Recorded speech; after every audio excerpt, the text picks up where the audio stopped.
Good morning, you're very welcome along to Wednesday morning's OTB AM. We're going to be hearing a little bit more from Kieran Donaghy a little bit later on in the show. He was in studio with Ger last week. It's a basketball exclusive with Star later on in the show. We're also going to hear a little bit from Mamadou Sakho. I was chatting to him at the launch of the new FIFA game last week. And of course, the big story of the morning is Manchester United. They're out of the Carabao Cup, but bigger than that, Paul Pogba has had his captaincy pulled away from him. He was kind of the vice-captain, I suppose, with José Mourinho last evening confirming, well, in reports anyway, that Paul Pogba will never captain Manchester United again. So plenty to chat about there. We'll be joined by Daniel Harris a little bit later on in the show to chat about it. And of course, gleeful Liverpool fan Michael Quinlivan is with us in studio. Good morning to you, Michael. Good morning, Eoin. Is it just like bringing a smile to your face when you see the travails of Manchester United week after week after week at the moment?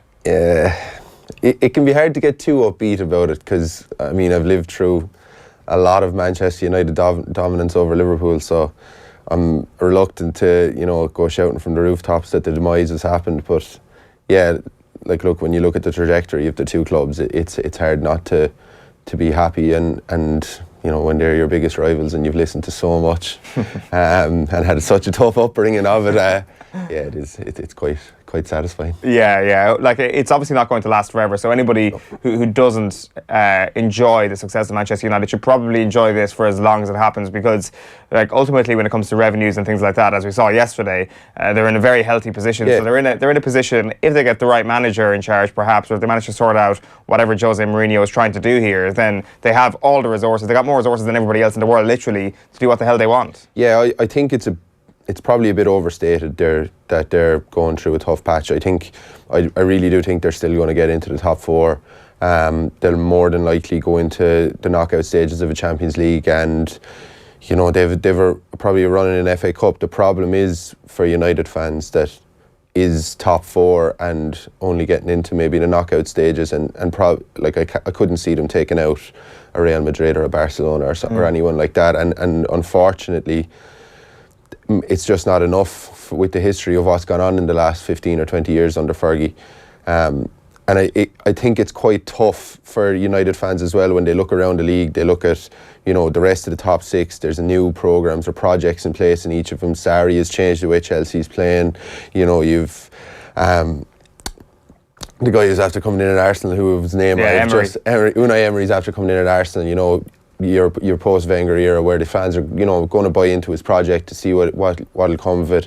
Klopp has probably got to the peak of this Liverpool team at the moment. Tottenham have a new stadium, and then Man City are playing the best football that we've ever seen. So it's hard for them looking around when they're seeing so many problems in their own clubs, and the rest are starting to get their house in order, I think. Yeah, we will chat a little bit, as I say, to Daniel Harris later on. You can tweet us at Off The Ball. Any United fans there, give us your thoughts. We'd love to hear them this morning. Before we came on air as well, I'm not sure were you kind of complimenting us on this side of the studio, but we certainly got a lot of jerseys up on this side of the studio, that's for sure. It's something that you're really big into, which I didn't realise. I have quite an obsession with retro jerseys at the moment.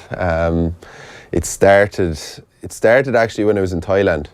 So there was a 7th floor of a shopping centre in Bangkok. Now, this place is like bedlam. Yeah. Every single floor is a different thing. You have electrics, but right on the top floor, there's one shop in, quarter of this studio that is just all retro jerseys. And I found a Fowler 94, 95 Liverpool one. And it's probably just taken off from there. And myself and one of my mates have started a tradition now of getting one for each other each Christmas. So right. I'm just after buying his one, which is a surprise, and I can't tell him what it is. But I find them unreal, and I think they've really come back in the last 2 or 3 years. I mean, I was at a couple of events this year, like Electric Picnic and I think Forbidden Fruit as well. A couple of festivals, and the amount of retro jerseys around the place was insane. I think lads are really starting to buy in, and the money has come back, so people actually have disposable income to spend on some older jerseys. Well, that's the thing, if you go to any of those festivals, it's either one of two things. It's either a Steph Curry jersey or it's a classic Premier League jersey. I'm not just ashamed to say I brought both, so covered both bases. Yeah, absolutely. So like we were just saying this as well before we came on air. I often wonder when we look at kind of like some of the classic GAA jerseys, like say the Kerry Adidas jersey, but generally the whole Adidas theme that used to go on in the GAA in the late 80s. Like, did they know at the time how good they looked, how amazing these jerseys were? Because when we look back, it's like, God, did they really had it down at the time? Yeah, surely. Like, they're the sort of company who plans for 20, 25 years in advance. But I'd say nobody could have predicted that it was going to be as big as it is. I mean, will we look back in 25, 30 years and the two jerseys sitting here, will we think that they're incredible?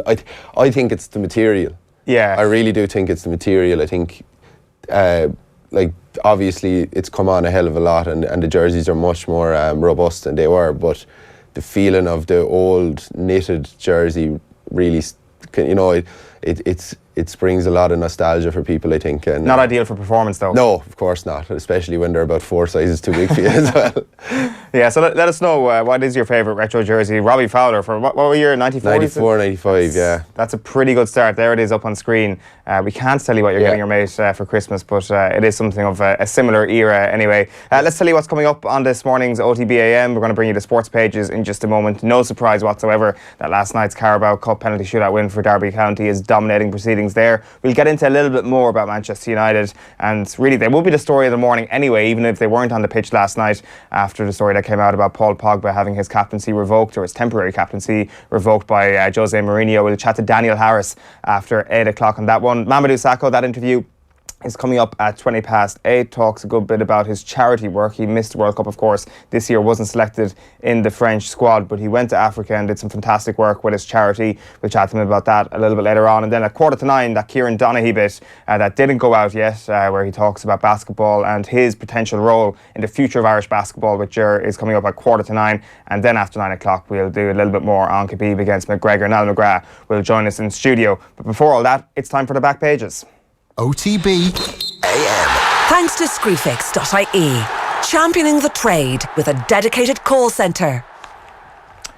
So the back page of the Irish Independent this morning is the new Kerry manager, and who might be Maurice Fitzgerald in the mix for a Kerry job as race hots up, writes Colm Keys. Decision on candidate to replace Fitzmaurice imminent after County Board holds interviews. You've also got McIlroy eager to embrace American target on his back, and United Cup exit adds to Mourinho woe after Pogba rift. You've also got a great picture there of Ryan Giggs and Roy Keane at the testimonial for Liam Miller yesterday.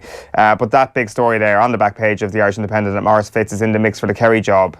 It's something that like the rumour mill is always in full flow whenever there's an absent managerial position. And this is certainly something that I've heard from very good sources, actually, that Maurice Fitzgerald is potentially the front runner to be the next Kerry manager, which I think would have surprised a lot of people. Like Peter Keane had been backed into such a favourite now, where I think the markets were actually taken down for the next Kerry job, and I think Peter Keane would have been seen as a very, very good option. Now Maurice Fitzgerald has kind of come into the mix, and it's kind of making us all reevaluate his role with Eamon Fitzmaurice over the last couple of years, whether or not he's in the right position. And it is just your classic selector stepping up to take to the mantle. And I honestly think that the initial discussion around Fitzgerald, if he gets this job, will be, well, great players don't always make great managers, and the fact that he's such a legend will actually probably leave him, it will create more of a target on his back when it comes to the potential criticism, because every Kerry manager ultimately gets criticism, which I think might be a little bit unfair. Yeah, it can be hard to gauge what level he's been at. Like, look, I'm sure he's held in seriously high regard within the squad themselves, and I'm sure the players probably had a bit of a voice in who they wanted to take over. He's worked under Fitzmaurice for a couple of years, but I think he's probably his own man as well. You know, he is a principal of a school in South Kerry as well. You know, he's used to being in charge. That makes a bit of a difference, and I'm sure he'll bring his own stamp to it. It's an exciting job for him to take on.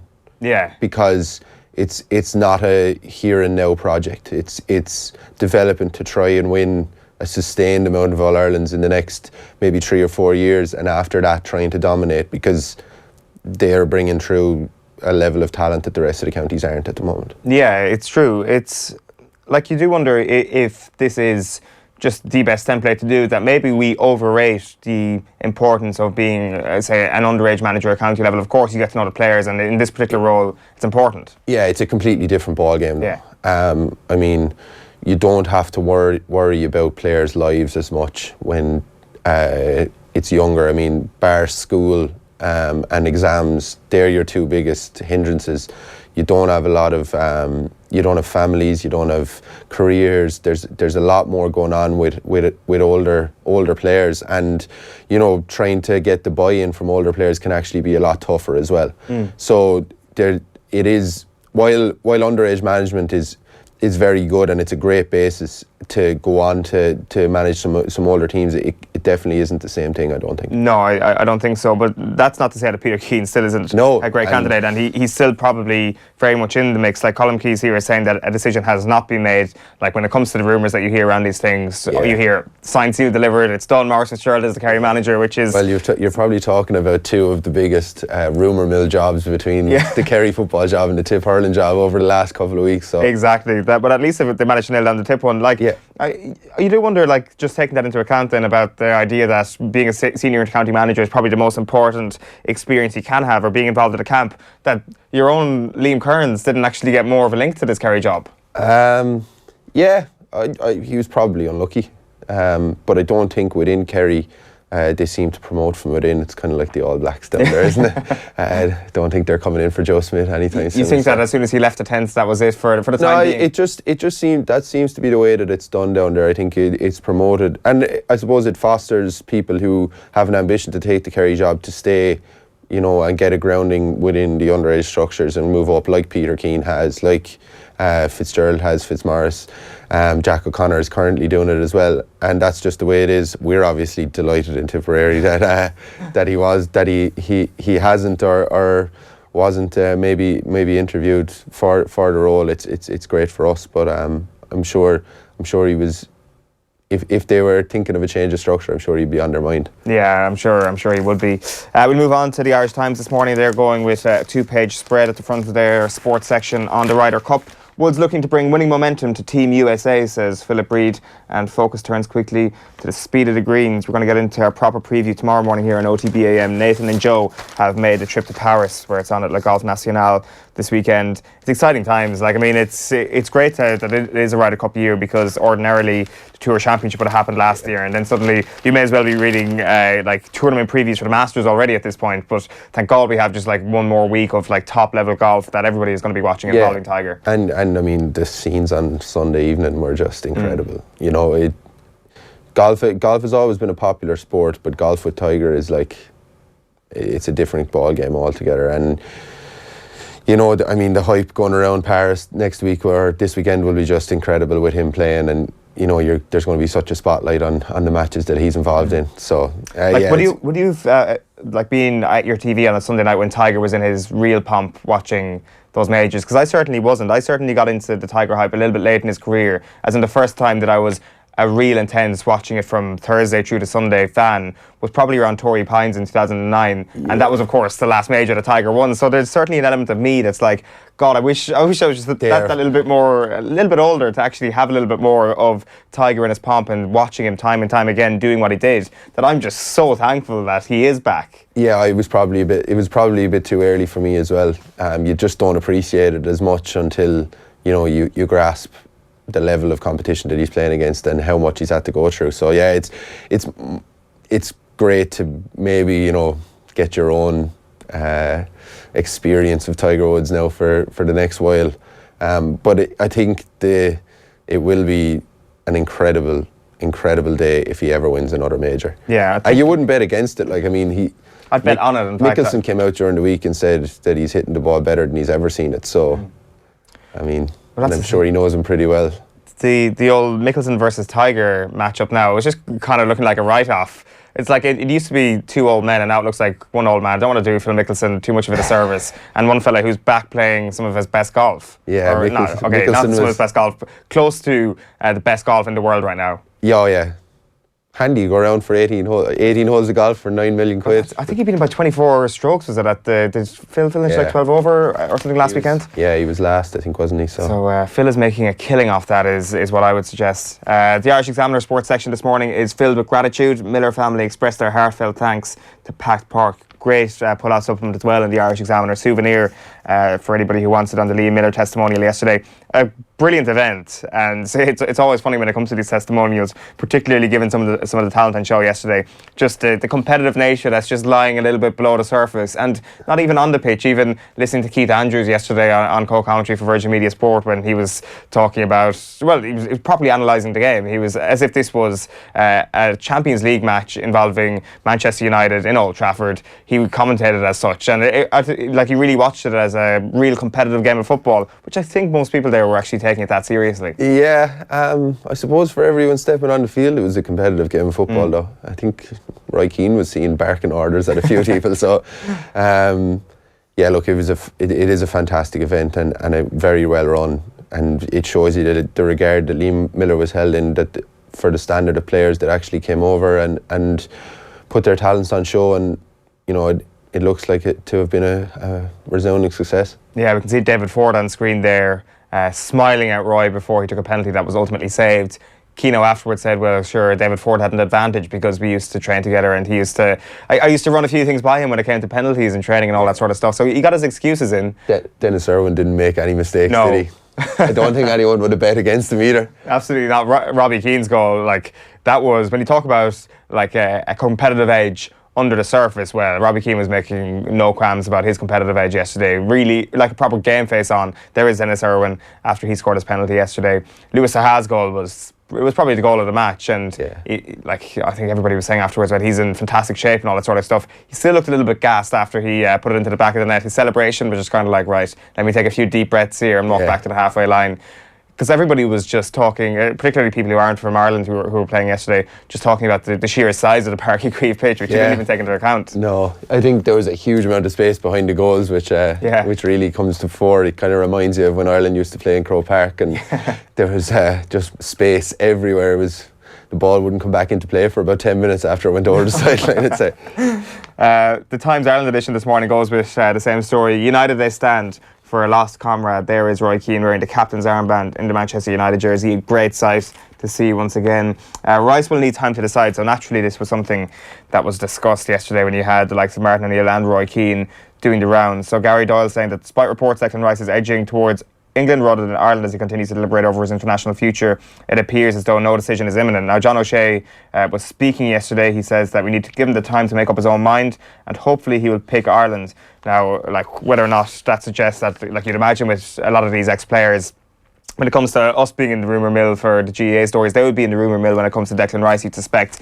And for him to say maybe that give him a little bit more time and hopefully he'll choose Ireland, suggests to me that either A, he hasn't heard anything confirming that Declan Rice is going to choose England, or B, that there is actually still a situation here that's very much in limbo. Granted, I know I'm just trying to be very, very hopeful here because I think we're all desperate for Rice to come back and play for us. I think the biggest issue at the moment is he's playing so well. Yeah. He was very good against Chelsea, and there seems to be an agenda in the British media as well to highlight that, as you're saying. Do you think it is an agenda? Do you think that they are thinking to themselves? No, I think they actually are. But there's definitely all of the major players in the media over there are very much complimentary of how well he's been playing. And I think he's shown a tactical flexibility now. I mean, he started at centre back last season. He's now playing as a sitting midfielder, and really, has been the main catalyst for West Ham. Have been playing so well over the last couple of weeks. He's given the rest of the players the licence to get forward, while he's just sitting there and making sure that they're not making any mistakes at the back. I think it's a big decision. It's tough because, I mean, I think I saw an article basically where if you compare him to Harry Maguire, and Harry Maguire came from he's arguably a much better player at 19 than Harry Maguire was, and Harry Maguire was being talked about as a £70 million player, which means a 10 or 15 million signing bonus when you sign, whereas I don't think there's any players in Ireland that are being talked about as a £70 million player. But the Harry Maguire thing is constantly being held up as this example, and you do wonder if England hadn't had the World Cup they had, if they got knocked out at the last 16 stage, we wouldn't be talking about Harry Maguire as a £70 million player, and we certainly wouldn't be talking about England as this really attractive proposition from an international perspective. In fact, we'd probably be in the usual state of kind of slagging off England, to be honest with you, and maybe it wouldn't have come to this. Granted, I know everything I've said there is just one huge leap. Yeah. But it's all part of the discourse here. And like the really annoying thing, and I know I've said this before, is that when you look at Declan Rice at the weekend and you look at, say, the 4 players around him, so the 2 midfielders in front of him and the 2 centre halves behind him, like you've got Diop and Balbuena behind him. I would argue that Kieran Clark and Shane Duffy is better than that partnership. Yeah. And in front of him, Mark Noble and Pedro Obiang. I would argue that Jeff Hendrick, if he gets a form back, and another in the Ireland midfield, might be some bit as good as Noble and Obiang. Basically, Declan Rice for West Ham, what we're seeing, he would perhaps be even better in an Ireland jersey were Martin O'Neill to play him in that exact role. So that's really, really frustrating. Like, when you talk about the agenda, we often say tongue-in-cheek here how Match of the Day has suddenly highlighted Declan Rice a lot I do think England are very wary at the moment. Yeah. Because they've lost Zaha to the Ivory Coast because he didn't get in as an international when he was young. Yeah. And he chose to change allegiances. And I think at the moment they're starting to recognise that there's a whole host of 19, 20-year-olds here that are dual nationality, a lot of them, and we don't want in 5 years' time to be going, why didn't we just play them once? Yeah. So that's why I think they're really starting to look at guys who are, you know, maybe playing week in, week out in the Premier League and could definitely make an impact at international level. Yeah, definitely. Back page of the Racing Post this morning is level best. Cup rivals hard to separate in Anfield clash. I don't think we're going to see 2 overly strong sides from Liverpool or Chelsea this evening. It could be a decent opportunity for Chelsea to actually win a trophy here if we are to believe that they're not going to challenge for the title. I think people are getting a little bit ahead of themselves when they're writing Chelsea out of the title race. Yeah. Liverpool, though, obviously, I think you're pretty excited at this point that there is going to be a title race that Liverpool are going to be involved in this year. The question is, if you had to pick one this year, the Champions League or the Premier League, which do you choose? I think most Liverpool fans would say finally get that Premier League. Yeah, I think so. The memories that Liverpool fans would make on a Champions League jersey or Champions League journey are unrivaled, but I think everyone wants a Premier League just to take the pressure off. Yeah. You know, because every year it's 1 year more and it just becomes so tough. I think Liverpool will go quite strong tonight. Yeah. I think you'll see perhaps one of the front 3. I think Gomez will start.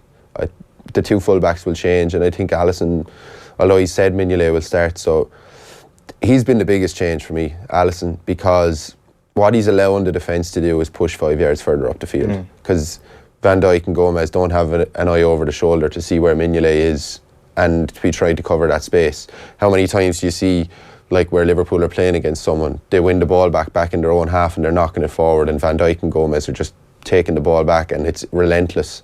And I think that's the biggest change. People will say that he's a brilliant shot stopper, but he's also just gave that whole back line a whole new lease of life and a brilliant confidence to go and become, you know, an attacking back line. Yeah. I mean, the 2 fullbacks have been brilliant all year, and it's an unbelievably exciting time to be a Liverpool fan. Yeah, definitely. Like, if you've got a goalkeeper that allows Liverpool to push 5 yards further up, that's like a huge difference to a team like Liverpool, because they're so bloody good without the ball and their pressing game is just intensified. I do, yeah, and it means that they're not as stretched at all between, you know, their front line and their back 4. And I think one of the more pleasing aspects about this year has been the fact that it's been the players who we consider to be unheralded who have been our best players all year. Milner, Wijnaldum, the 2 fullbacks who, you know, have been getting a lot of plaudits, but you wouldn't put them in the top 5 Liverpool players. No. And that's a huge thing. Yeah, absolutely. Let's rattle through the rest of the papers then. United crisis is the back of the Irish Daily Mail this morning. Pogba stripped of captaincy as Derby shock Jose's flops. We'll get Daniel Harris's take on that in a few moments, but you've got the rest of the papers, Mike? Yeah, the back of the Herald has O'Shea in Rice Hope, which we've discussed already. Pogba, captain snub as United paid a penalty, and John Aldridge has an excuse of saying that Klopp can't ignore the cups. So we'll see if he does. The back of the Daily Star today is no way Jose as Derby County are after dumping United out of the cup. I see Harry Wilson there giving it the Torres 5 times celebration. What a goal. At Old Trafford. It was an incredible strike of a ball. Roberto Carlos. Oh, who's with the right? I mean, Romero has no chance. Yeah. Because he's already moved to his left-hand side, because that's where the ball is going, and suddenly it just takes off. It's as a Liverpool man scoring in Old Trafford is always a sweet one, and his celebration was just cherry on top. Absolutely, it was. The back of the Mirror today, Pogba, Mourinho gets tough with Old Trafford record signing and tells him you'll never be the captain again.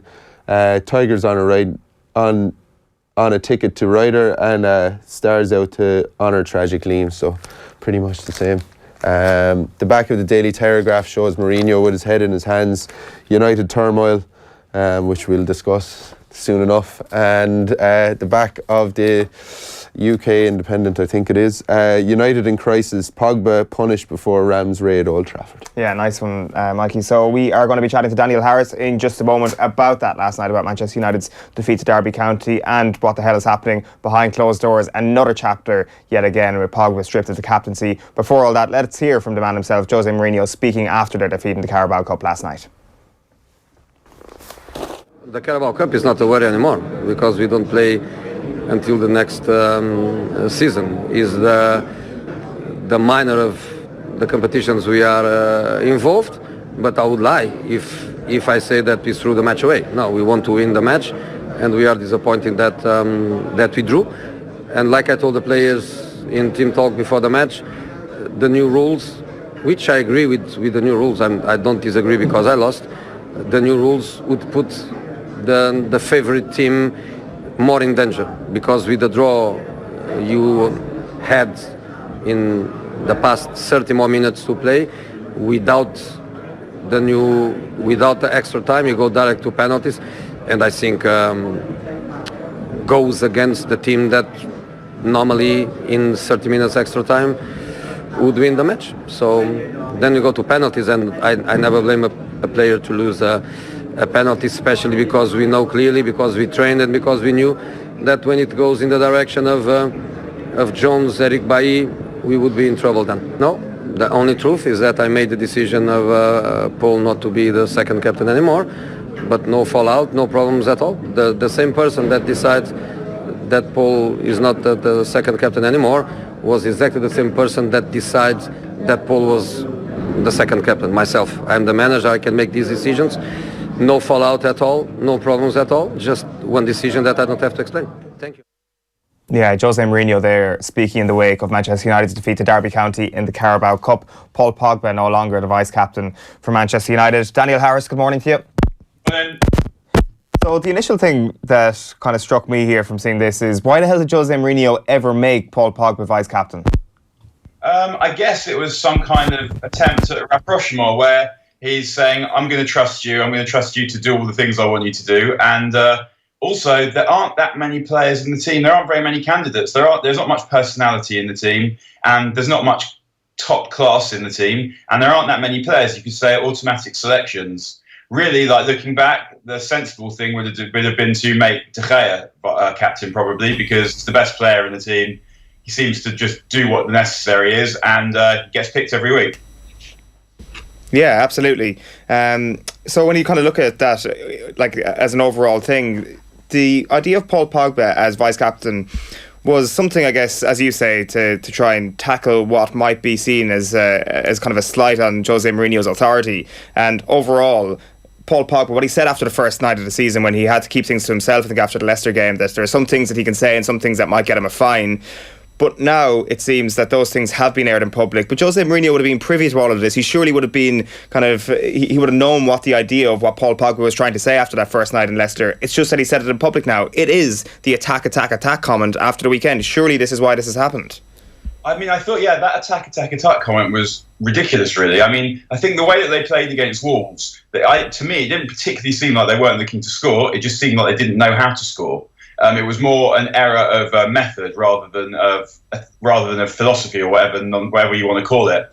And it seemed particularly ridiculous that Pogba had the brass neck to come gobbing off after that game when it was his carelessness in possession that had led to Wolves' equaliser. And that is the part of the problem with Pogba is he goes on like he's Brian Robson, but he plays not like Brian Robson.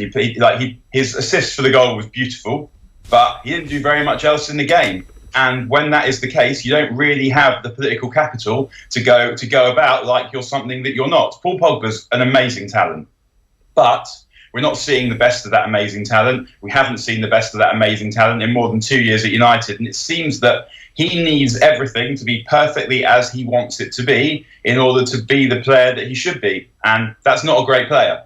And so Paul Pogba really needs to be looking at himself rather than criticising other people because he's not really leading the team. He's not elevating the level of the team. And I understand why Paul Pogba might want to leave United. He is the most talented player at the club, and he wants to win things, and that's fine. But before that happens, he should be doing everything that he can to make the team better, and the team should be better because he's in it. And we're not seeing that at all at the moment, and that's not on José Mourinho, really, that's on him. So it is obviously a power struggle here, but overall this whole thing, it seems, might actually play in Paul Pogba's favour a small bit here, that ultimately he gets not just the ego boost, but a little bit of a power boost as well from initially being handed this vice captaincy. The fact that it's actually been taken away from him, I don't know, maybe that kind of increases the sense of ego. Maybe he's thinking to himself now, well, clearly I matter deeply to the thoughts of José Mourinho right now, and I just don't see how this is going to quell the influence of Paul Pogba, or whatever influence he does wield in the dressing room. Well, it looks like he's trying to make positions untenable, whether it's his own position untenable so that United have to sell him, or it's make the manager's position untenable so that he gets a new manager, because it does seem like that's what he wants to be the case. And as I said, I understand why Paul Pogba's not happy with José Mourinho. I understand why he's not happy with how things are going at United, but he also ought to be unhappy with himself. As for who's got the power at United, it's quite hard to see. I mean, Woodward appears to have lost faith with Mourinho, but hasn't got the testicles to actually do anything about it. Pogba isn't doing enough on the pitch to make him someone that you should value over the manager. And Woodward doesn't really know what he's doing. It's one of those delicious situations where everyone involved comes off like a moron. Yeah, well, there's absolutely no argument about that. Like, speaking of Woodward, there was, of course, the chat about United's revenues yesterday. Woodward doubling down on the idea that, we are Manchester United, we are the biggest team in the world, and I guess he had figures to actually back that up when it comes to huge revenue, still growing, still trending in the right direction financially. And Paul Pogba, in the eyes of Ed Woodward, is probably a highly important part of their commercial appeal. Yeah, but it's a load of bollocks, really, isn't it? Because you don't measure size of football clubs in bank and balance sheets. And it's one of the idiocies and annoyances of modern football that we know things like terms like amortisation and paying kind loans and all of this kind of nonsense. The biggest club in the world is Real Madrid because they win the most things. And if we're talking about size in other aspects too, if they want a player, that player tends to go to Real Madrid. The idea that United are the biggest club in the world is rubbish. It's marketing nonsense, because that's not what football is. Again, though, it doesn't really matter who's the biggest club in the world. My dad's bigger than your dad. I can clap louder than you. It just doesn't mean anything. What football's about? It's about glory, and it's about success, and it's about an environment for like-minded people to come together. And that's how all these clubs started, and that's how they should all continue to be. So what Woodward says is, really, not without agenda anyway. What's Woodward trying to do is trying to solidify his own position after appointing. He's now the third manager that's been appointed, that he's been involved in the appointment of post-Fergie. United haven't won the league in those seasons. They haven't got anywhere near winning the league in those seasons, and they're watching their greatest rivals improve at the same time. So Woodward's got an agenda, and his agenda currently, it's easy to. The best way of satisfying that agenda, or representing that agenda, I should say, is to represent the business, because the business is growing. But that doesn't matter. No one's going to look at United and say, well, look at those balance sheets, apart from the Glazers, and those are his bosses. But that's not how the world perceives United, and looks at them and says, oh, look at the size, wow. Really. Daniel, you picked up on something there, saying that Real Madrid are the biggest club in the world because they always win things, and with United now out of the League Cup, they'll be fighting on 3 other fronts. Can they win a trophy this year? They can, because we've seen bad teams win the FA Cup. We've seen, they're not going to win the league this season. I don't think anyone thought they were going to win the league this season. But to be 8 points off the top at this point is not really acceptable. This team is better than that. It's better than 8 points off the lead at this point, or at least it should be better than that. The players are better than that. And I don't think anyone expected United to challenge for the league, but to not make any pretense of challenging for the league is not good enough, really. Obviously, they can win the FA Cup. It's a cup competition. And, the Champions League is... it sounds absurd to talk about United winning the Champions League. But it's a cup competition. Worse teams than this United team have won the Champions League, so it's always possible. And there's not any, like, the standard of football in Europe right now is not particularly high. There's no great team particularly. Like Real Madrid, I guess, are a great team because, I mean, look at what they've done. But they've sort of come to the end now. Like, they've lost Ronaldo. The better players are starting to get a bit older, so they're not great. Barcelona aren't a great team, but they've got Messi. City have got some excellent players, but they don't have a defence. And I mean, if you look at the Premier League, I mean, Liverpool top of the Premier League, for example, who are a good team, but if you put this current Liverpool team against any of the proper teams that have won the English leagues, I don't think Mourinho's Chelsea of 2005 or Fergie's United teams that won leagues would be thinking, oh, well scared of this Liverpool team. They're all right, they're decent, but they're not a great team. So the standard is not particularly high. So United could win the Champions League, but at the same time, I mean, lots of happen and those things. Previous point about revenue, because you say it doesn't matter, and obviously it doesn't matter to you and I, it doesn't matter to the football fan out there, but I think it really does matter to the people that matter, to the likes of the Ed Woodwards of the world, the chief executives all around Europe. They obviously care about the bottom line. I mean, the Cristiano Ronaldo move is an exact example of Juventus trying to do that exact thing, which is become the biggest club in Europe. And as a result, the kind of quest to become the best club in Europe is sort of lessening a little bit. Is that diminishing the talent on the field, or is that just two completely unconnected things? 100% the chief executives care about balance sheets, and I mean, it's their job to, but the only point of a healthy balance sheet in a football club beyond that is to facilitate the football club. Of course, the owners, if you've got owners that want to take money out, like the Glazers, for example, like they're not at all about United succeeding, to the extent that as much as it compromises their ability to take money out. So if you look at United now, they'd have looked at the beginning of the season and they'd have thought, right, well, this team should get into the top four. They could chuck an infinite amount of money at it and still not win the league. So why would they do that? Because they're not in it for the prestige of winning leagues. They're in it for filling their pockets. And we've seen that over the course of the last 13 years. And in the first 10 of those years, they had Fergie's genius to call upon. So it was fine. Fergie's genius covered up the fact that no one was that bothered about winning things at the top of United. But you gave the example of Juventus, who've bought Cristiano Ronaldo, and he'll make them the biggest club in Europe. But sure, I'm sure he's earning them a stack of money with marketing, but the most money that he will earn them will be in the money that he puts, and the money that he gets them in TV revenue because he's really good at football, the money that he gets them in bums on seats because he's really good at football, the money that they get for each additional Champions League point because he's really good at football. And you can say that there is money to be made in signing a name like Ronaldo, but in the end, they've signed Ronaldo because he's a brilliant footballer, and he is slightly over the hill and on the way down now, but he's still a brilliant footballer, and that's why they bought him. And it's not really about the money necessarily, but about being good at football. And you've seen that with Juventus. Juventus won 7 league titles in a row. So I don't think we can really put them in the same category as United, who've won no league titles in a row. Yeah, just kind of like a final point on this, like with connection to Pogba then. Like, do you think that if it came to a situation where Paul Pogba goes to Ed Woodward and says either I leave or José Mourinho leaves, do you think it would actually come into the Manchester United board's head that people follow individuals now rather than teams? And when I say people, I mean, millennials. I mean people who play FIFA and they've got Paul Pogba in their ultimate team, and therefore they follow him as much as they follow the club, etc., etc., that they would actually think to themselves, well, think of all the Instagram followers who are going to unfollow us, just like all those people who unliked Real Madrid on Instagram and Cristiano Ronaldo left them in the summer. It's a ridiculous notion, but is there actually a realistic possibility that this will be a factor were this situation to come to a head? I don't think it would necessarily look at the Instagram following situation, but I definitely think that Pogba is a central part of their marketing strategy. Jesus Christ, we're supposed to be talking about football here. But yeah, a central part of their marketing strategy. But I don't think it's exactly about that. I think it is, if Mourinho had fortified his position with success, then it would be whatever Mourinho wanted to happen would happen. But the fact is Mourinho is not doing particularly well at the moment.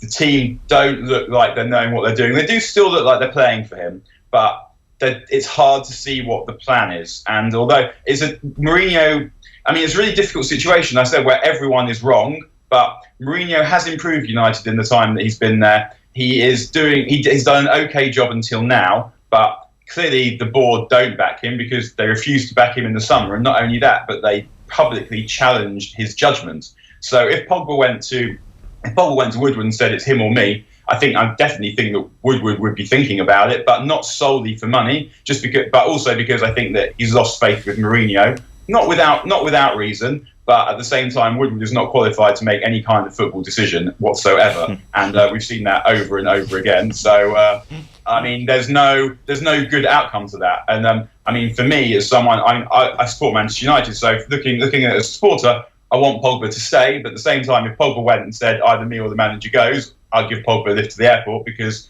there's a particular way of behaving that. The way that Paul Pogba would be... I feel bad in a way criticising Pogba for something that he hasn't done. There have been elements of insubordination against the manager that definitely don't sit right with me, and don't sit right with me partly because he just hasn't earned the right to do any of this stuff with his performances on the pitch. And if you look at the people that have played for United in his position that haven't done that, like Brian Robson basically suffered through the 80s carrying the team, did not behave like a throbber when talking to the press, despite the fact that he had done a lot more for the team than Pogba ever had. When Roy Keane had his pay dispute after the treble season, he is someone who had done an immense amount for United over years, and again, he didn't fight that salary battle out in public. He carried on performing on the pitch in every single game, and never could he be accused of not putting it in. Never could he be accused of not leading his teammates who were less good than he was. And you're not seeing that from Pogba. So,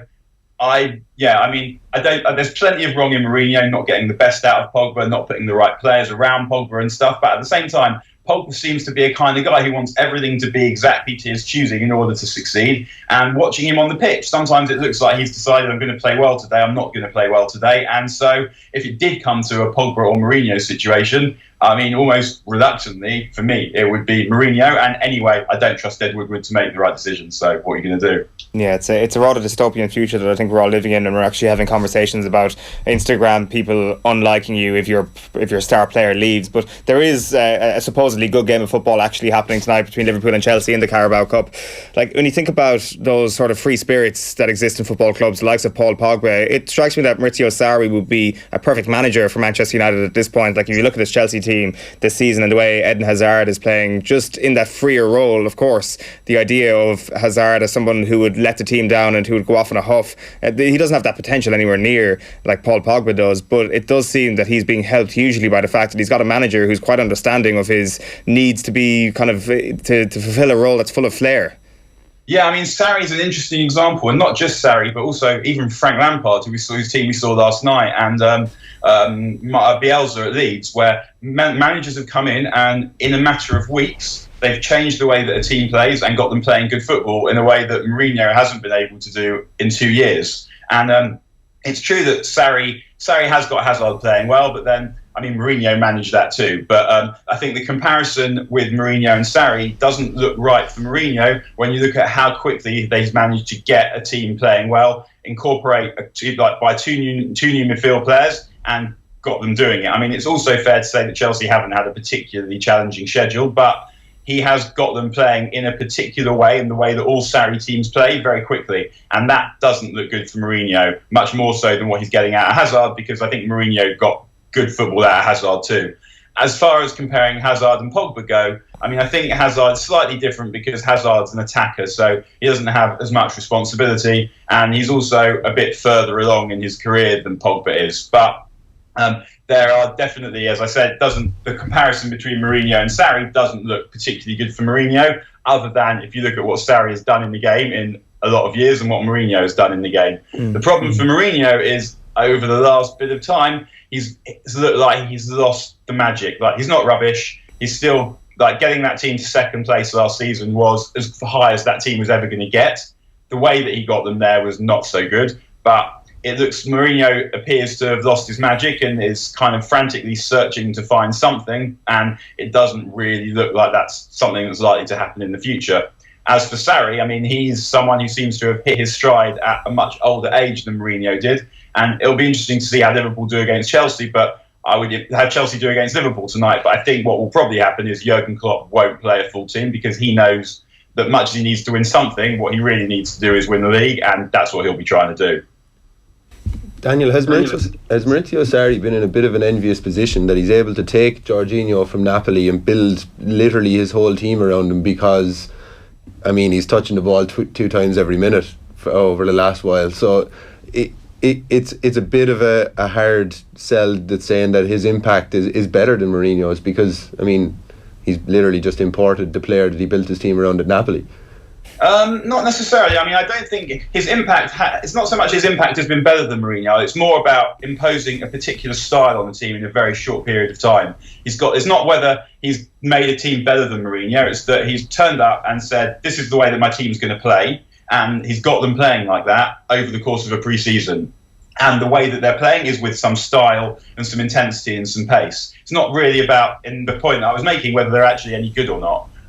Whereas with Mourinho, how his United team play seems to change from game to game. And the problem with going about it in that way is that when things start to go wrong, they don't have anything to fall back on. I mean, I'm sure you know that as a professional sportsman much better than I do, that if you have a manner of playing, then when the team isn't playing well, the manner of playing can work out. Whereas when everything's off the cuff. So you saw that brilliant goal that United scored last night after 3 minutes. That was off the cuff. That wasn't something that they planned. And I think with a good team, you can see when they're about to score. And when United score, it's not always, but it's usually a bit of a surprise, because you haven't been able to see it coming in the manner of the possession, in the manner of the intensity, and the phases of play, whatever you want to call it.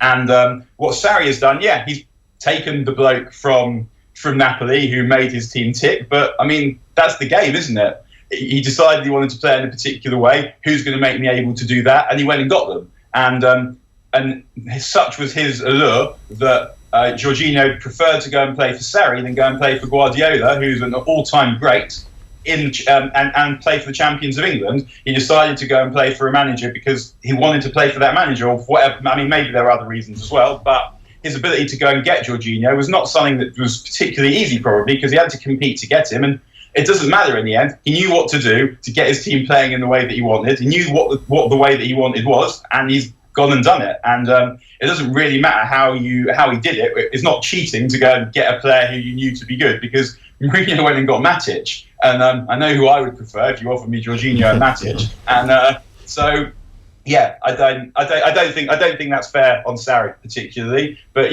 he's still got a lot to do to show that Chelsea can compete over the course of the season, and whether it actually amounts to anything or not. But it's simply in terms of imposing a style and a style of play that you would want to watch, he's done a really good job of doing that very quickly. Or perhaps it's just something that can be done very quickly by lots of managers, and Mourinho just hasn't managed it. Yeah. Daniel, you've made Michael's morning by calling him a professional sports person. Thank you very much.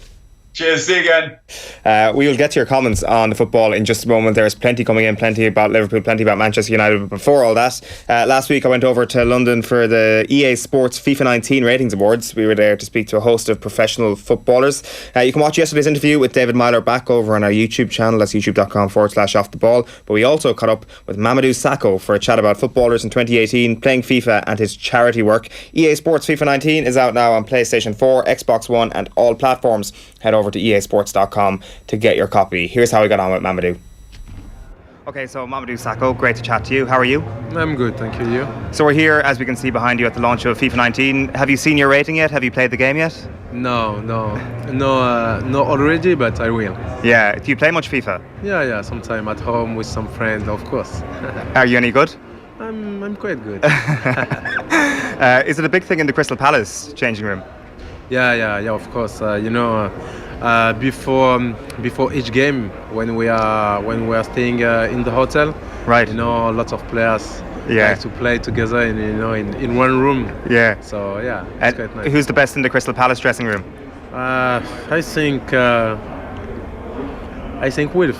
Wilf's is quite nice. Yeah, he's quite good player, and Pap Suarez. Yeah, it's good too. Right, okay, that's interesting. I didn't think Papa Suarez would be good at FIFA for whatever reason. I kind of thought Wilfred would be pretty good at FIFA.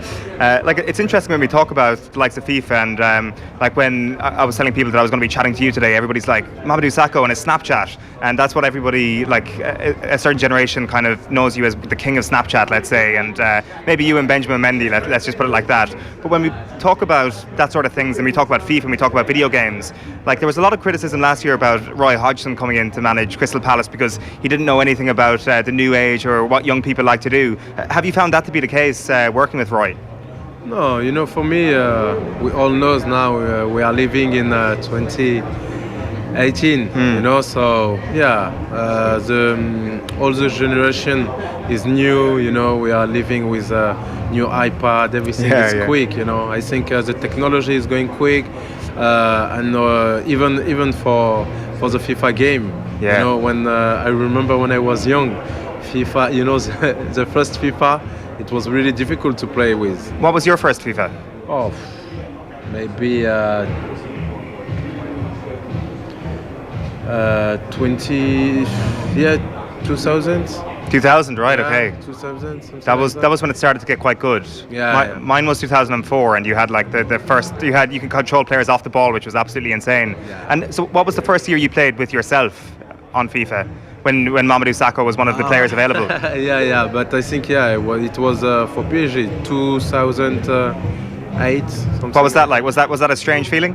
yeah. It was really strange, you know, when you are kids, you know, and you start to play in FIFA, and after you grow up, and you see your face in the game, you know, it's quite strange, but it's nice. Yeah, but I'm sure you're looking forward to playing the game, as am I.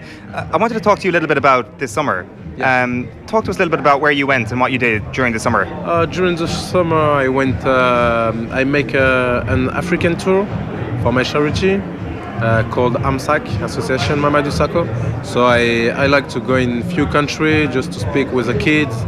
You know, and I went to 8 or 9 countries in Africa by myself to visit some orphanage, some jail, some hospital, and bring what I can. What I can, and the most important things for me, it's, you know, to speak with them and give them some hope, you know, and believe in themselves, believe in life. And after that, I went to South Africa with my family to make some safari, and I finished in Dubai. Right. Yeah. I want to chat a little bit more about West Africa, because I've read some fascinating articles, like your time in Guinea, for example, and you mentioned going to a jail there. What was that like? Can you talk to us about some of the things you saw while you were in that part of the world? This summer, anyway. Maybe it's something I have in my blood, you know, because about my life when I was young. It's really important for me to give back. Yeah. So to give back, not only some stuff, not only some food, but to give back with my time. And I think it's important for some people who live in quite difficult life to see some famous people, you know, in football, singer, or I would say anything, just to speak with them and tell them, you know, they have to believe, and they need to be positive in life, because nothing is easy, and nobody gives you anything in life. So you have to keep working hard to try to get what you want to get. What does your charity do? So my charity, I try to help some kids, you know, some kids everywhere. I used to do a few things when I was in Liverpool, in France too, in Paris. So you know, I just try to give some hope to the kids, and because for me there's a future in this world, and I have one project who will come out in December. I think you will hear about it. Okay. And you can't tell us anything about it now, no? No, I cannot talk too much about it. But yeah, it's one project with few players, you know, like Pogba, Mbappe, Neymar, Matuidi, and few famous singers. Everything just to try to collect some money to build one orphanage in Africa. Right. Okay. Yeah. The initial thing I think of when you mentioned that is, I'm not sure did you see this, but LeBron James building his school in Akron, Ohio, and there is this kind of, I'm not sure, is it a misconception that maybe athletes in American sports are more active socially, that they give back a bit more. Obviously you're an exception when it comes to Premier League footballers. Do you think that more Premier League footballers could maybe give a bit more back, kind of like you're doing? You know, for me, I'm no one to say he's good or he's not.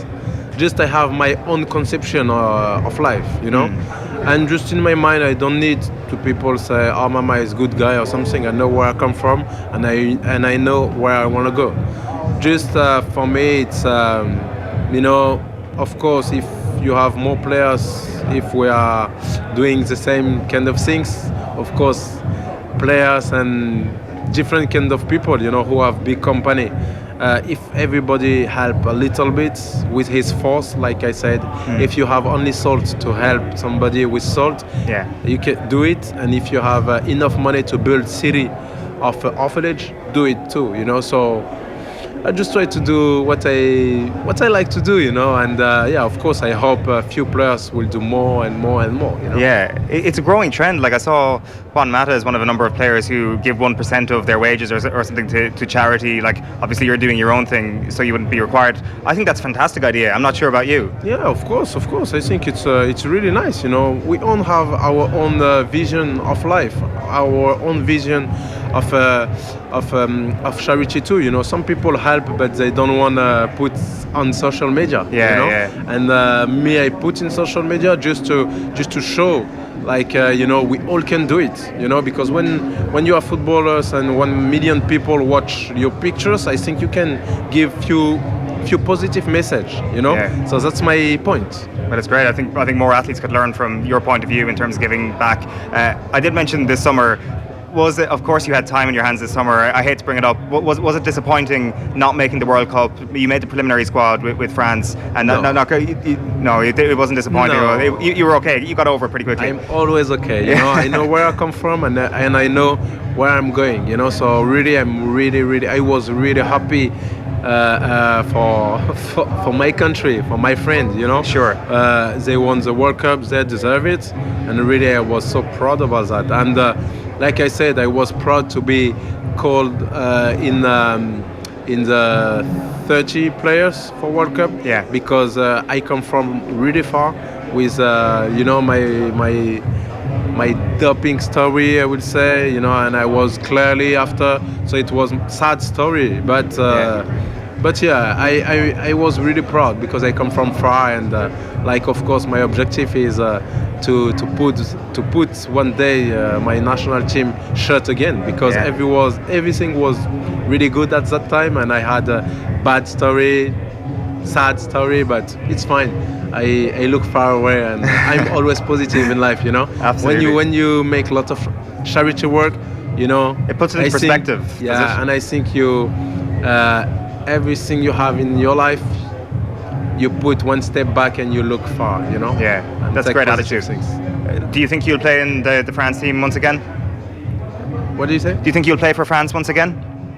That's my objective. Yeah, you're right. And in life, you have to be positive and believe in your work.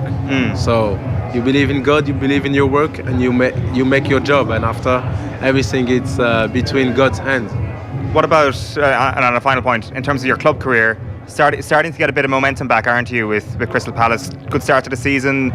From a personal point of view, do you see yourself playing Champions League football again, I guess? Do you see yourself moving back to a top club eventually? Of course, you're very happy at Crystal Palace is what you're supposed to say. Of course, I'm really happy, in Crystal Palace. I think the owners make a good effort, to try to bring me in Crystal Palace. So my family is happy, I'm happy, but I'm ambitious player. And you're still young enough. Of course, 28. But I'm really an ambitious player. So we'll see. The most important for me first is to make a great season with Crystal Palace, and hope we will do a really good season all together. And after the end of the year, we will see. But I think it's not point to speak about my future right now. You're speaking to an Irish audience right now. How is Stephen Reid getting on at Crystal Palace? Is he a good coach? Oh, who? Sorry. Stephen Reid, the Roy's assistant, obviously. Is he assistant? He's certainly on his coaching ticket. Yeah. What do you think of him as a coach? Because he's highly respected in Ireland. Yeah. Really good. I think we have a great staff.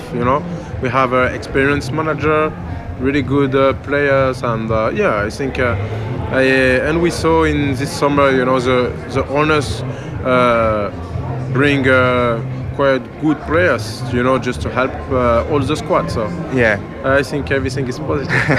I mentioned Snapchat near the start of this interview. Do you think you're the best Premier League footballer to follow on Snapchat? Do you think your Snapchat record is the best? No, of No? course not. I don't know, but I never compare myself to other players. Yeah. Well, we're here at FIFA. We have to compare players to each other. No, I'm not like that. I'm really, really humble man, and I just, like I said, I just make my life how I see my life. Yeah. Because for me, you cannot compare any players. We all grow up differently. We all have our own education. So how you can force somebody to say do this and do this, I actually meant to ask this a few moments ago. How did your conclusion at Liverpool refocus your perspective on your career? Like, did your relationship with Jurgen Klopp obviously didn't end on good terms? Has that kind of changed how you view your footballing career at all? Or I'm not here to speak about that. No problem at all. Well, Mamadou, it was great to chat to you. Very best of luck with your career. Keep up the great work, especially in the charity, Thank you. Mamadou Sakho there, speaking at the FIFA 19 Ratings Awards last week. Not a happy ending to his relationship with Jurgen Klopp, I think it's fair to say. Darren, Cleary, good morning. Good morning, Owen. We're starting with Manchester United, I presume, the big story once again. Speaking of unhappy relationships with managers, Paul Pogba's future at Man United appears to be in some doubt this morning. His relationship with José Mourinho continues to deteriorate. Mourinho has confirmed that the midfielder will never captain the club again. Pogba has deputised for Antonio Valencia for 3 games so far this season. He was critical of United's defensive style following Saturday's 1-1 draw with Wolves at Old Trafford. The World Cup winner, though, has defended what he said. He said his words were twisted on Twitter on Monday. Meanwhile, Mourinho, though, has been refusing to explain his decision to say Pogba will never captain the club again. A lot of rumours today about a possible fallout between you and Paul Pogba. Is there any truth in that? No, the only truth is that I made the decision of Paul not to be the second captain anymore, but no fallout, no problems at all. The same person that decides that Paul is not the second captain anymore was exactly the same person that decides that Paul was the second captain, myself. I'm the manager, I can make these decisions. No fallout at all, no problems at all, just one decision that I don't have to explain. So Manchester United out of the EFL Cup. Wolves have also bowed out of the competition. They lost on penalties to fellow Premier League side Leicester City. Burnley suffered a 2-1 defeat away to League One team Burton Albion. Cyrus Christie among the goals for Fulham in a 3-1 win away to Millwall. No issues though for Manchester City. The holders eased into the next round of the competition with a comfortable 3-0 win away to League One side Oxford. Closer to home, Dundalk are on the brink of being crowned SSE Electricity League champions for this season. The Lily-Whites 3-2 winners over Derry City at Oriel Park last night. Goals from Daniel Cleary, Patrick McElhenney and Patrick Hooban had the Lily-Whites 3 up before Dean Jarvis and Ben Fisk struck to set up what was a tense finish at Oriel Park. They did manage to survive that scare. They're 12 points clear of Cork City, 4 games left to play, a far superior goal difference of 25, so the race in that one is very much over. While in golf, Tiger Woods says he will rely on some words of wisdom from his late father when he takes to the course at the Ryder Cup this week. The 14-time major winner says it's great to be part of the young American team that will face Europe at Le Golf National in France. Woods is taking a relaxed approach though to the tournament. He has been warning about the dangers of trying too hard. In 2006 at the Masters, I tried way too hard and tried to do it for the wrong reasons. My dad was dying, and I knew that would be his last event he'd ever watch me play. And I tried to win it for him. And I tried too hard in that back nine, missed a bunch of putts, and ultimately lost the event. And then I had a talk with him, post-Masters, and he basically chewed me out for, I thought I taught you to play this game for your own happiness and for yourself and for your own joy. That's what I've taught you your entire life. And he was right.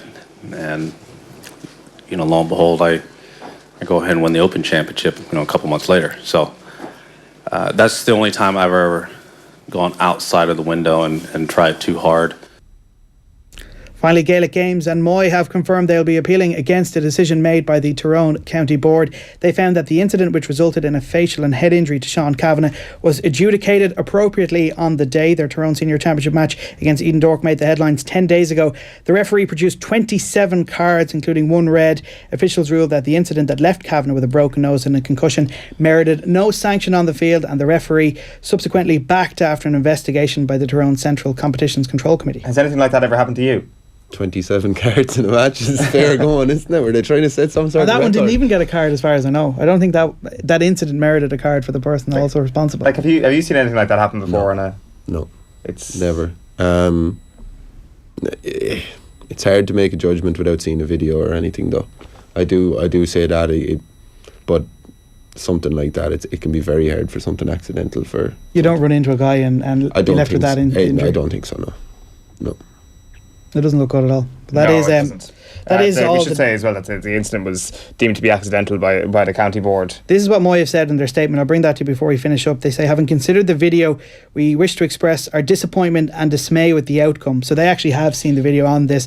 The cause of the clash that led to the injuries could and should have been avoided. The mark had been taken by Sean Kavanagh and signalled by the referee directly before the incident. So that seems to be their point of contention, was that the ball wasn't in play. He played the man, he'd taken the mark, the game technically stopped. So they feel that it should have been and could have been avoided. Right, okay. That's everything, is it? That's everything. Couple of comments before we let you go, Darren. Coming in on Liverpool, really, this morning. We asked at the top of the show whether Liverpool would be better off going for the Champions League or the Premier League. Well, not really going for it, but which would they prefer to win? Philip Keane on Twitter says, either would be a dream, neither is exactly easy to win. We were 25 points behind City last year in the league. That's a huge gap to make up. Dave Carr on Twitter says, no debate here. It's the Premier League without a shadow of a doubt.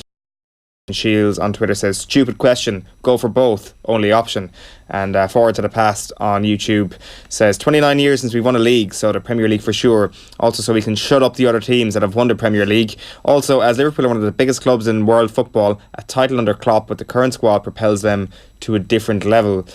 Like, would they be in that conversation then, the Premier League title, say without a Champions League, biggest club in the world, like with the failing fortunes of Manchester United? I'm not sure about that. No, I don't think so. I do think that there is a slight illusion of depth around Liverpool this year. That there's players there sitting on the bench and Liverpool are playing really well and not conceding goals, winning games, and everyone's going, oh great, this guy hasn't played. But like, as we were talking about, like, we don't know what level Fabinho could get to. Keita has made an impact without being, the next Mane or Salah. He looks like the real deal. He does. But I mean, we're also sitting here saying that we've covered across the back four. But like, if there was injuries to 2 or 3 that back four, I wouldn't like to be looking at Moreno, Klein, Lovren, and Matip playing together. Like that was the issues we had for a couple of years, and I just think there's a bit more, pragmatism. Like, if we got an injury to Van Dijk or one of the front three or the goalie, I think we could that could derail a season. Like, Moreno must be a really frustrating guy to manage, because it looked like he actually turned his career around somewhat. He had a really decent spell of form, became a pretty important player, and then it kind of seemed like he maybe went backwards again. Yeah, he just spiraled out of control very quickly. Anybody, including myself, who was of the opinion that Moreno was back, was proven very, very wrong. You were convinced he was back. I was convinced. I think with him, when he tries too hard, that's when he runs into problems. Same thing what happened when in the Europa League final against his old club Sevilla. You could see it meant a hell of a lot to him, and he was just kamikaze stuff for the whole day. Couldn't get out of his own head. Yeah, exactly. Lenny Clark has been in touch to say 3 words that sum up the turmoil at Manchester United: ha, ha, ha. Gary Moran says Jose has finished this 3 years. He's an international manager at best if he's lucky. Same as Martin O'Neill. Football's moved on. Dinosaurs in the modern game. Harsh stuff there from Gary Moran. Very harsh. Derek Halpin says, if Jose gets sacked, who would even want the United job? It's like a death sentence. I'm not sure if I'd go as far as a death sentence. There is some potential there, but who would want the United job is the stupidest question ever uttered on this programme. Who would want the United job? United is still one of the biggest jobs in world football. It is. It's just like, if you don't like pressure, maybe then it's not probably the job for you. But if you like a good pay package, if you like to work with top class players, and have all probably the is the job for you. Yeah, but look at the budget they have. Yeah, absolutely. If they had a person who could spend properly and actually try and play football, Mourinho, the biggest criticism levelled at him is that he tries to get results, as opposed to trying to bring a style of football that entertains people. Someone like Zinedine Zidane, I'm sure, would want the Man United job. Like, that would be a fantastic appointment. Probably not going to take over mid-season though, and maybe there might be a bit of a situation where they let Mourinho see out the season if they can get away with it, and then maybe bring him in next year if he's up for it. Derek Hennessy on the retro football jersey says, love that Fowler jersey, good choice. And finally, Thomas O'Keefe asks this question: how old does a jersey need to be considered retro? 20. 20 years. I'd say so. No, I would consider the old Arsenal Dreamcast / Sega jerseys to be retro. That was what, the 02, 03? The JVC jersey. No, they were 02 by 02, 03. Sega Dreamcast would have been late 90s. Was it? I think the Millennium is probably the cut-off point. Yeah. Like the Ireland 02 World Cup jersey is probably just about to become retro. That Arsenal away JVC one with the white or the yellow with the black design is that's iconic. That's the peak one. Yeah. That's the greatest one, I think. That's also like peak music festival. Dreamcast was 1999 to 2002. There it is on screen.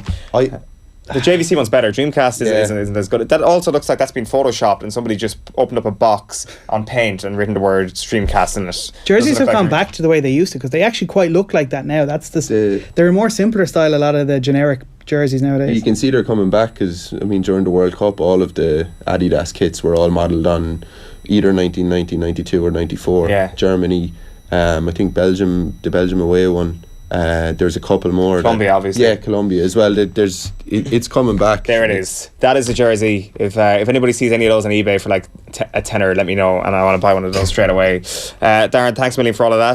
So Liam Sheedy is back. He's the new Tipperary hurling boss, and he joined Richie McCormick on last night's show to talk about why he decided to go for the job again. First of all, it's been a manic few days and a manic last 24 hours. But, for me, it's great to be back at the Helms. I consider it to be one of the best jobs in the country and hotly sought after. So to be given a chance to manage your own county any year is a fantastic, honour. And it's one that I'm really looking forward to. We kind of got wind that you might be in the frame to take over about a week or so ago. I think it was just at the start of the month. And we obviously came to the end point with your appointment last night. Give us a kind of a behind the scenes as much as you can of the machinations of all this. Do you put yourself forward for this? Was it certain clubs came to you and said, Liam, would you fancy giving it another go? How did the timeline of things work out from your point of view? Yeah, a number of weeks back, I guess I would probably say I could have been one of the first candidates spoken to. I guess that's the beauty of being a former All-Ireland winning manager, Rich. You're generally, myself and Nicky probably do get spoken about every time the tip manager job come up, having been successful previously. So, I did speak, but I suppose I was wondering could I do it. But I guess it was when I said no, I'd step back and I said, look, sure, I couldn't. And then it just wasn't going away. There was something tugging at me there. And then obviously, family and friends. I'm lucky. I have a great circle of family and friends, and they were saying, have you really thought this through? You're getting to your late 40s now.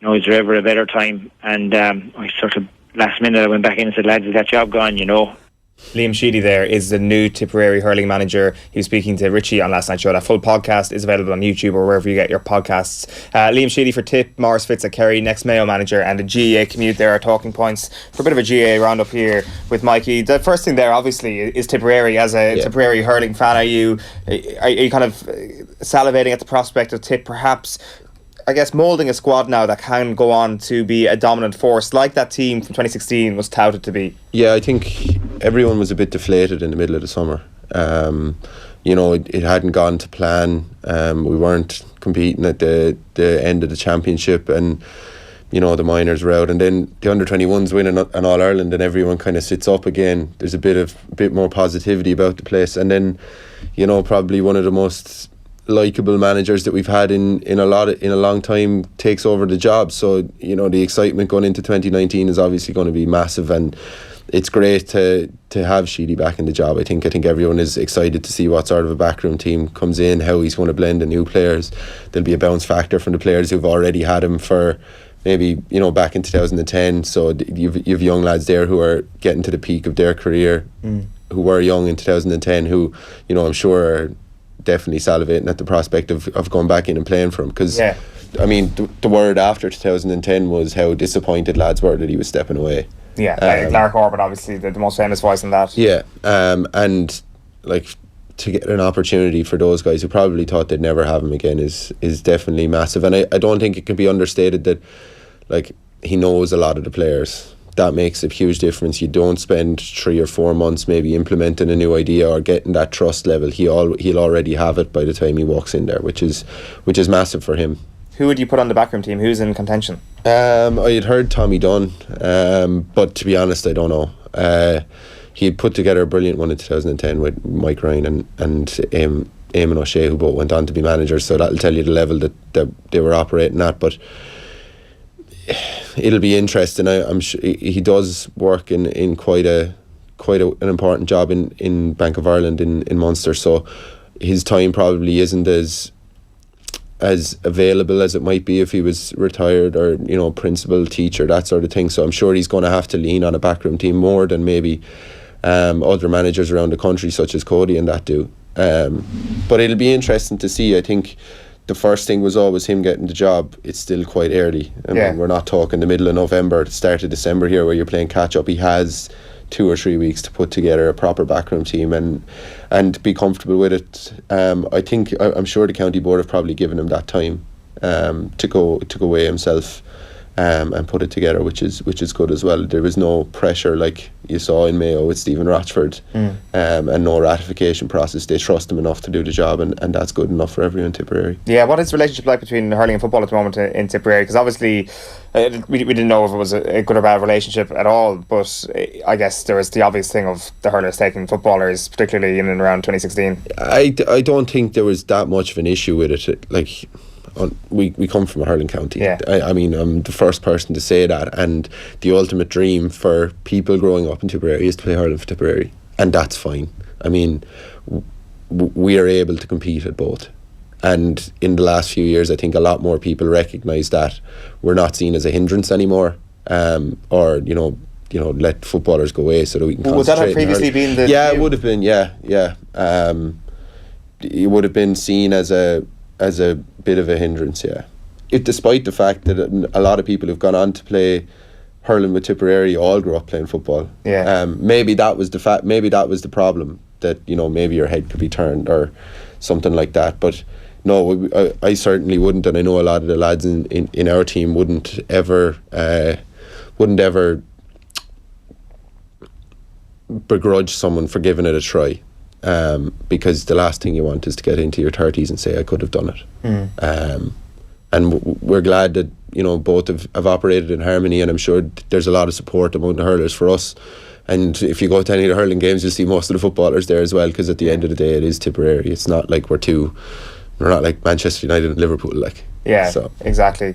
Like you do wonder as well in terms of that fluidity, like the kind of coaching that comes with that, or the management that comes with that. Basically, if you look at the Dublin situation with Pat Gilroy, obviously with a few years in between, goes from one coach to the other. That's like, is it a case now where you've got these people in these counties that are just great thinkers about Gaelic games, that know how to manage a team of selectors that will go out and do the coaching, that ultimately, like, I know this is like just wild sort of prospects down the line, that say Liam Sheedy managing the Tipperary footballers or something like that wouldn't be as outrageous a prospect as it might previously have been. Like, has Pat Gilroy, I wonder, pays a little way that they're between the two codes in certain counties, where they look at those resources and think to themselves, well, we've got a lot of good things in our own pool here that we should be sharing from. I think perhaps not to that level. I think what you have seen is that management in itself is a game where you put the right people in place, motivate those people, and you'll get the results. I mean, if you look at any business, Liam Rush talked about it on Off the Ball, where he said that Gilroy takes a step off and he trusts his backroom team, that they'll you know, steer him in the right direction, and he'll manage everything else apart from it, because he's a great businessman. Not everybody is like that.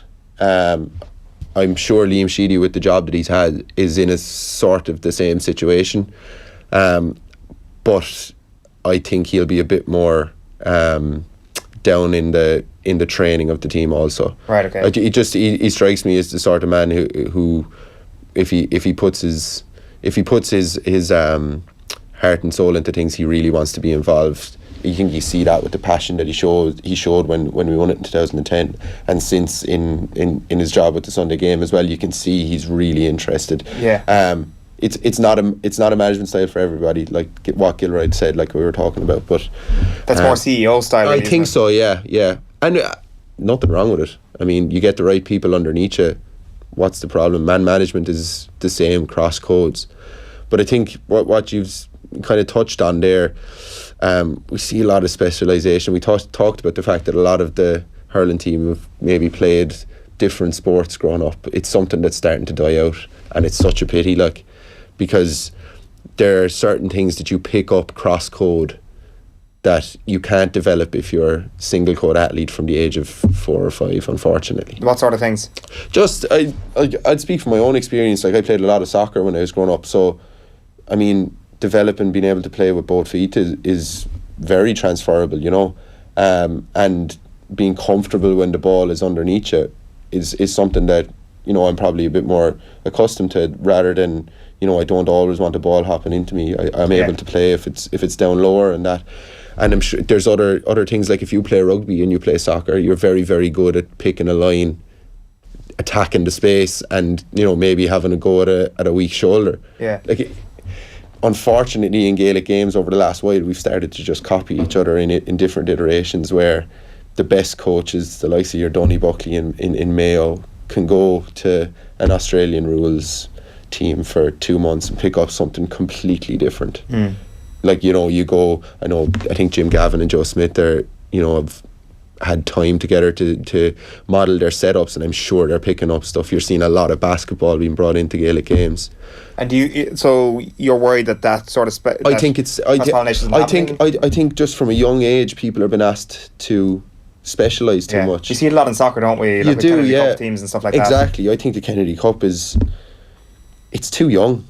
It's way too young. I mean, in Ireland, you have to be the complete footballer at 13 years of age, which is mad, isn't it? It's crazy. And it means there's a huge drop-off, because from 13 to 18, if you haven't made it to England, you're looking at a minor team. Most soccer players will be pretty good Gaelic footballers for the most part. You look at a minor team and someone comes knocking on your door and you're saying, yeah, sure, why not? And then the loss of players from 15, 16, 17, 18 is just wipes out, whereas we're asking them to peak at 13 years of age instead of 25. Yeah. And it's crazy. Yeah, like it would make way more sense to push it out for 3 or 4 years. I mean, what's to stop them making it an under-17 competition? Well, that's the thing. It's interesting. Like this, we kind of without kind of preparing this, but like it's kind of good timing, because like in the Sunday Independent, I think he might have been around a few of the other newspapers as well this weekend, was Rude Doctor making that exact point. This is the man who can actually affect change in the FAI. Now, there has been a bit of blowback from certain clubs, particularly schoolboy leagues and stuff like that, but he essentially says he would have no problem with 19-year-olds playing uncompetitive football, which is crazy to think. There was a 15-year-old playing at the Carabao Cup last night for Fulham. Like, to think that he can actually say in his position with pretty good damn expertise, saying that I actually wouldn't mind seeing 19-year-olds playing soccer in Ireland and still don't have to worry about competitiveness too much, that even into your 20s, that's when it should start, which is certainly the extreme level of what you're saying. Yeah, it is. And I know there has been a change in the FAI and in soccer in general over the last while towards a more player-centred development approach, which is great to see, because I mean, I know when you're involved, and I was a young lad as well, you want to win. You want to win, and you'll do anything to win. And that's just our nature. It's people's nature. But we do tend to try to peak way too early in this country, in a lot of sports. You know, you see a huge drop off between lads who are brilliant at 14 and then not playing at 20. And that has to be a change probably across all of them, is that we need to, you know, maybe try to get players who will stay playing until, and they may not be playing to a highest level at 18, 19, 20, but I tell you what, at 25 they can keep developing to that age. But we put a lot of pressure on young guys in this country. You wonder then if in the GEA the whole development squad culture is, of course, like taking the cream of the crop straight away at a very young age, identifying them and nurturing them, but it's also flushing out late bloomers. Oh yeah, it is. And it turns a lot of people away, because it's quite elitist. You know, it's great for young lads to test themselves against other people who are of the same level as themselves and get proper coaching, but I mean, would we not be better off maybe putting more time and effort into better coaching at our clubs and getting them to the highest standard? Because you're going to see it. You're going to see that development, and later on, rather than winning something at 15, you might win something at under 21, which is probably more important. Yeah, definitely. Like, it all plays into this whole idea that was kind of brought back up into the public domain last year. It's the next thing we wanted to talk about was the ESRI report, where people are essentially not willing to give up too much inter-county time to play with their clubs anymore, which is totally understandable because they've got to a level. It's how do we accept that and also look after the club player, the young club player in particular. If you talk about talent development, that is certainly the area that is being let down badly by the current systems that are in place. Yeah, I find it tough. I find it tough going back with my club because you haven't been there all year, and you're operating at a certain standard. I mean, we've been training since before Christmas. You've done 50, 60 training sessions throughout the year, and you're used to that standard, and you want it to be, you're really trying to push, but you haven't been there all year, so you don't have the backing. Like, not backing is the wrong word. It's you don't have the familiarity with everyone there that you're trying to say we want to get to this level, we need to do this to get there, but then you're just like, but you haven't been here. It's hard. It's very hard to make the transition. I wonder, is there do you ever feel like an awkwardness going back in when it's like a small bit? Yeah, you do.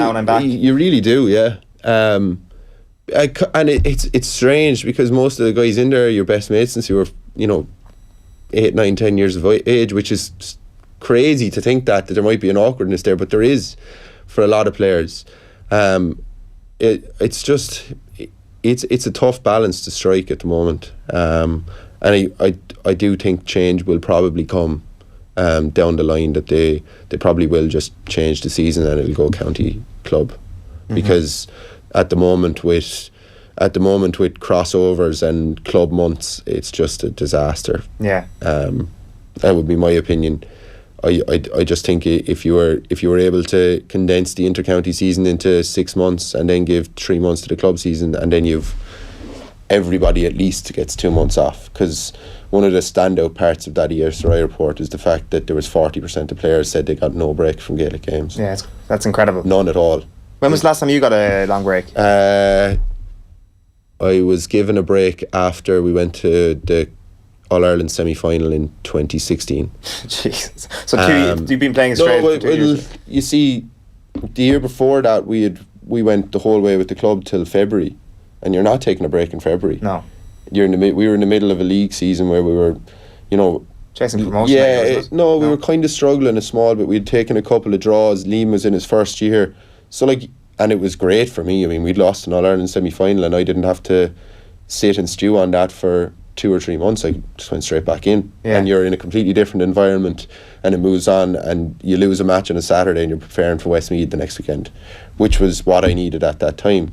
But I got a break after that, but we went to a county final last year. We played a Munster quarter final, and I went back in maybe a week or two after that, week maybe.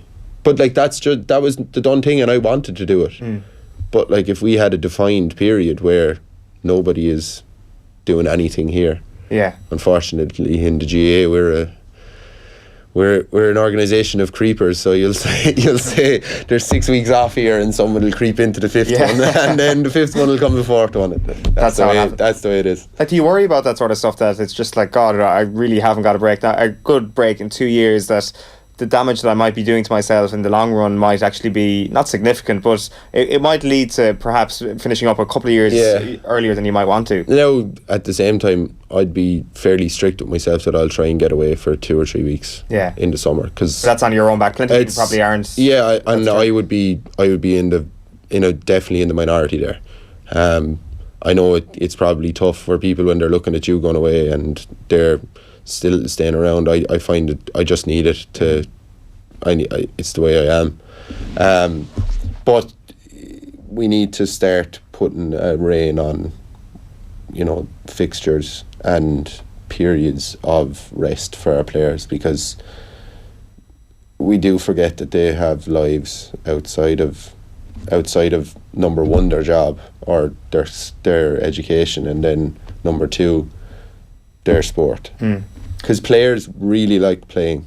That's the one thing that, you look at these reports but it's stand out that all of them are happy to do it. They just maybe would like some better structure around it. Yeah, like you mentioned the job there, and just kind of like the final point on it, because it was one of the most striking things from the ESRI report last week, was just the time of travel, like between training. Like obviously you're working up here and all that sort of stuff. I presume that when you read that, it's like no surprise whatsoever. No, it's not. It's not. And to be honest, there's people travelling a hell of a lot further. I'm quite lucky.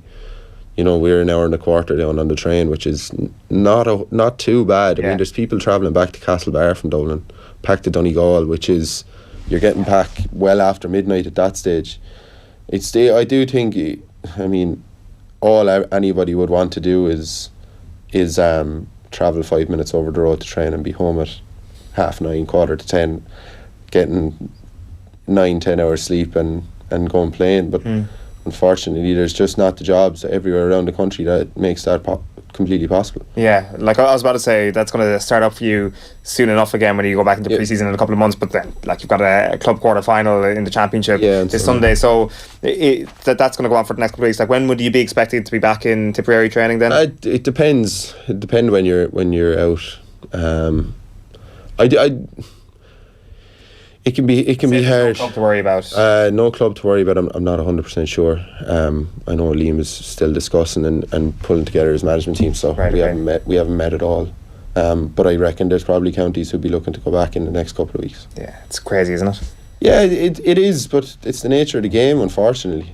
And the only we say it's the nature of the game, and you need 3 months' work. And do you really? No, you don't. Like, I mean, John Myler came out and said the same in the middle of the summer about his son who plays professional level sports. But unfortunately, until they police it properly and say that no, we're not going back until X amount of time, everyone has the same amount of time. I mean, it didn't seem to do Dublin much harm doing a small bit of work individually before Christmas, going away on a team holiday and then getting down to brass tacks in the middle of January when they won another All-Ireland, their 4th in a row, and they've been doing the same thing for 3-4 years. Yeah. Unfortunately, it can be quite hard for you to say I'm not training and looking over the fence and seeing some lad bursting his. Yeah, it is. Like, when you say policing there, you can't police something that doesn't exist. No. So that law actually needs to be brought into place, and the right kind of trend is there in terms of the April month, but it's just not the right month. Yeah, I don't think so. I think, well, like But I suppose you were playing club all month as well. That's not giving you a break. Yeah, it was quite tough for players in Tipperary, especially dual players. And a lot of the hurlers, a good few of the hurlers would be dual. They played 6 games. 6 games in April, and then turned around and tried to play 4 cutthroat championship matches in Munster, which is just crazy. Like, now, you see, they're the sort of players who will always turn up and play for their clubs, and that's just the way it is. But is it... You know, I mean, we've a pre-season competition that's taken very lightly. Would we not be better off moving the league back? Yeah. Finishing it in the middle of March, taking a month, and then going into championship and having it done in the middle of the year. Yeah. And let your clubs play then. Might be a better shout. You see, like, unfortunately, in this fixture thing, everybody has an opinion. No, and most of them have some method of, or some part which is correct or could be worked, but there's the changes that have happened don't really reflect what I don't think people are looking for. No, absolutely. The more that, we'd love to hear your thoughts. You can tweet us at Off The Ball. You can comment on the stream as well if you happen to be watching on Facebook or on YouTube. Thomas Flynn has been in touch to say that he's a big fan of the 90s Italian shirts, the Crespo Parma one, the Desai Milan one, and the Battistuta Fiorentina one. Del Piero away Juventus one is... The blue and yellow one is right up there. You see, you kind of say that, and I'd say most people at the top of their head, they'd see it. I'm not a Jersey man, I just don't see it. I just can't picture it. I can picture, obviously, the kind of more recent Del Piero home ones, but yeah, we'll get that. We must do like a proper feature on this and get into your 90s. So, yeah. Get into your 90s jerseys. Right, so the recently retired Kieran Donaghy joined Darren studio last Friday for a chat about his Kerry playing days. You can watch or listen back to everything on youtube.com/Off The Ball and on our podcast apps, or on your podcast apps, really, iTunes or whatever you use if you're on Android. So after that, the lads got talking Irish basketball and Donaghy's role in the progression of the game.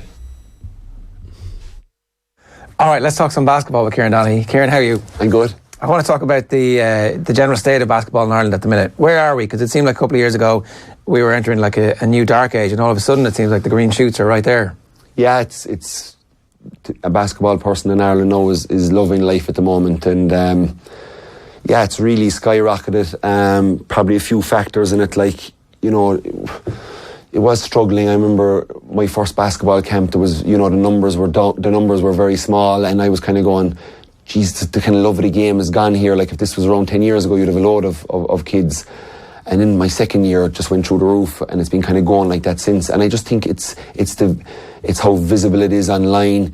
It's how close the NBA players feel to you, because they're all on your phones. You're watching them playing. You're watching the highlights.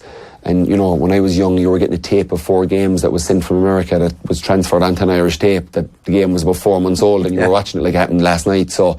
I think the availability, and I think the excitement, and I think the athletic ability of our players in Ireland now is through the roof. Like the underage teams are 16 to 17 year olds, and they're dunking over people in European championships, and the European Championship games are exciting to watch. And I think Basketball Ireland are doing a great job streaming games, and I even know the likes of yourselves reporting on games, getting the scores out there on the Saturday night, because all them things help the game and help sponsorship and help get people to invest in the game of basketball, because everything needs money, as we well know. There's more money in the country now. I remember when we were starting up the Warriors a few years ago, you were trying to get people to take a punt on us, but the cute ones saw that, it's on the way back, this might be a good thing, and might be a good thing to be a part of. So look, it's made a great recovery, but we have to mind it, because it's the most played indoor game in the country. It's a great game for your kids to play. They're active, they're playing. There's great fun to be had in it. Boys and girls can play it equally. There's no major, massive collisions in it. There's no major injuries come out of it. Yeah. Injuries happen in every game, I know that, but it's not that huge. No, don't get me wrong, it's not for shrinking violets either, but it's a game that you can kind of I can drop Lola Rose there in 4 years and be kind of, I'll see you in an hour, pet, go and enjoy your basketball. And I know that she will enjoy it. There's just something about the ball going through the hoop that's kind of addictive, and I think the game is in a very strong place right now.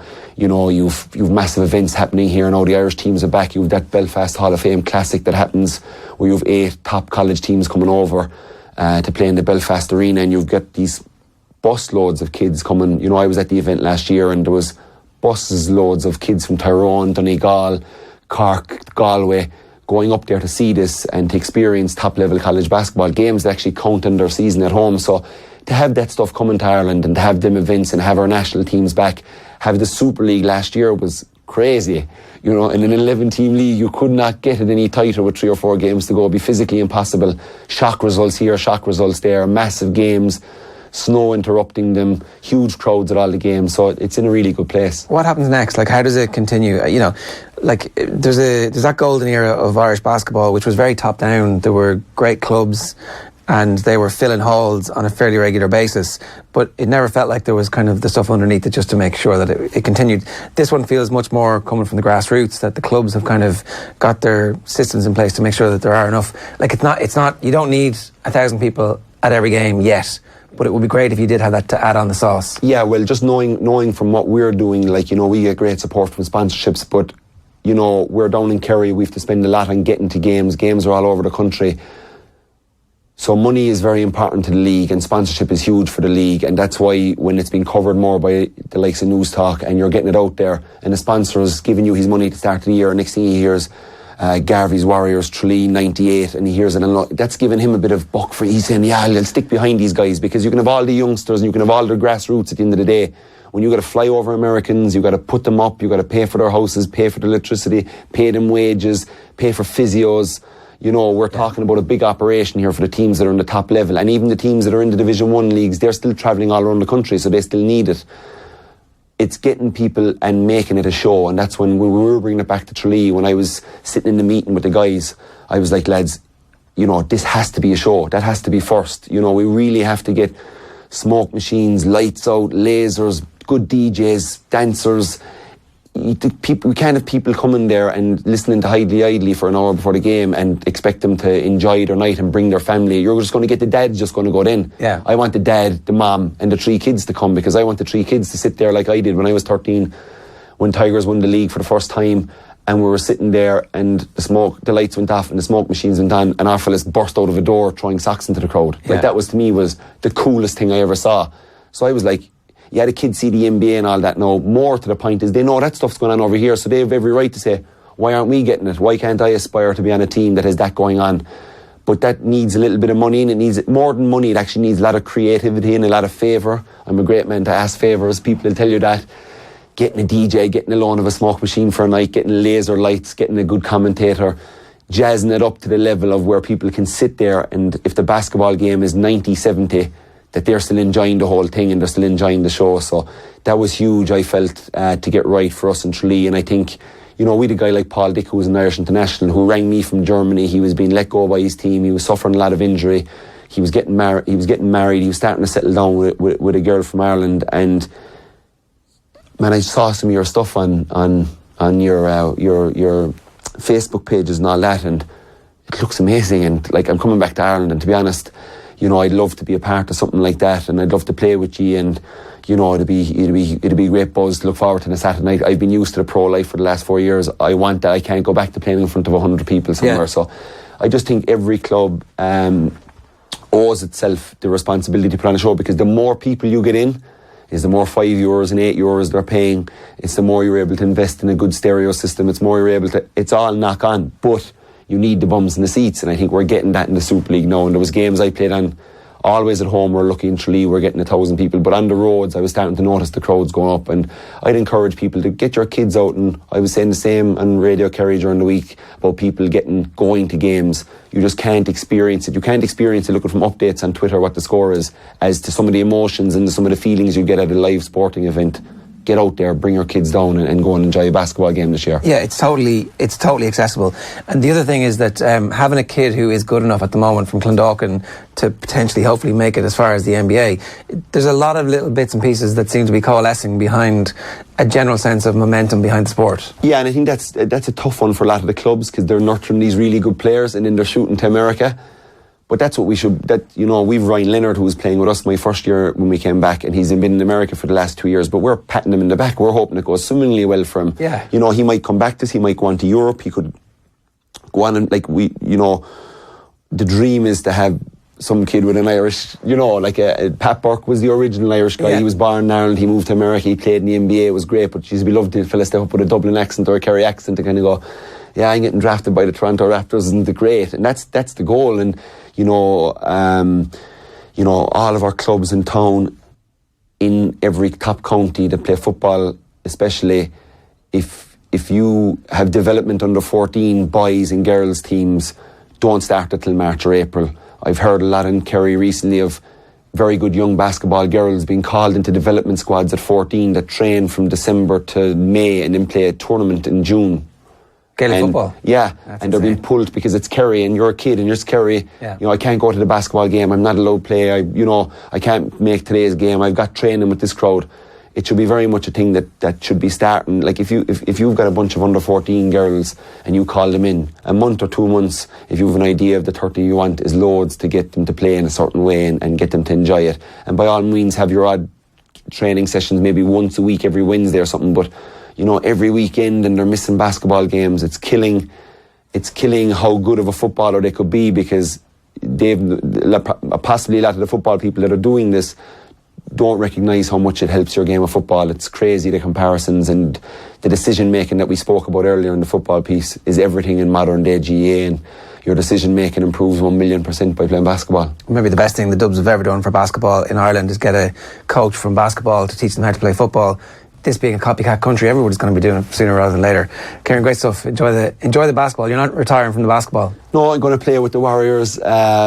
Just too much going on with it. I'm on the committee. I enjoy it too much. The buzz I have of playing. My basketball camp is starting in a month's time, so I have to get ready for that. And it's too enjoyable. I get too much of a buzz out of it. You might say, how do I get a buzz for driving to Belfast to play in front of 60 people on a Saturday night and drive back right after it? But it's the camaraderie, it's the group we have. We've got a great group in Tralee. It's how exciting the league is, and it's just great to be a part of it. And it's great to every chance I get, I promote the league and I promote the Tralee Warriors because of what it means to me and how much enjoyment I got in the last few years and how much it helped my football in the last few years, because it was a huge tie-in to how I was able to perform at the level I was. Last question, if anybody wants to sign up for your basketball camp, how do they do that?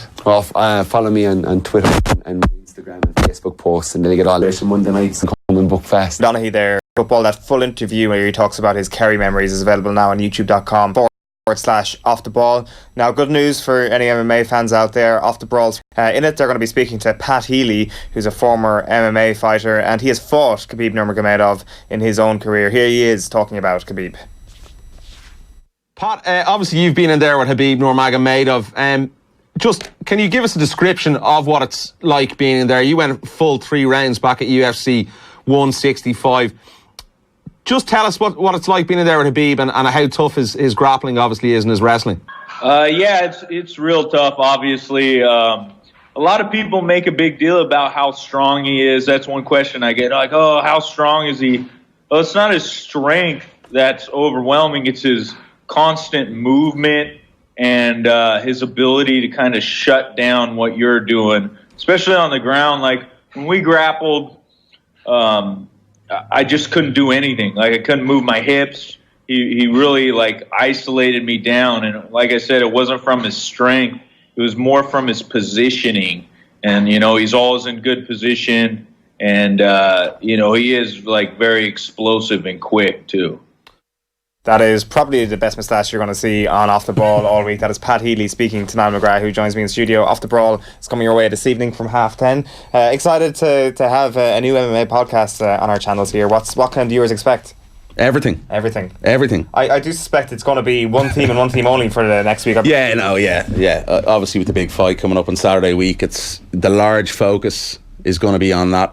It's interesting what he says there, isn't it, about the positioning rather than the power of Khabib, which is something that Conor McGregor needs to look out for on Saturday week. Yeah, 100%. You know, Khabib's grappling is obviously his strength. His wrestling and his sambo skills, but that's something, you know, he's done in the past. Is he traps the arm. So obviously you're only one arm, so he'll start landing shots when he gets in top position. So it's a very, very dangerous situation. It's probably one of the key areas you need to look out for in this fight coming up on Saturday. But we've a big focus on that. Pat speaks, you know, quite broadly about his time with Khabib, and I know it was a long time ago, 2013 I believe it was, at UFC 165. But it's just interesting to see, because Pat's now actually a coach. He looks at fights a little bit differently since his time in the octagon, and seeing himself fight Khabib and the improvements Khabib has made, etc. We've also UFC lightweight Paul Felder.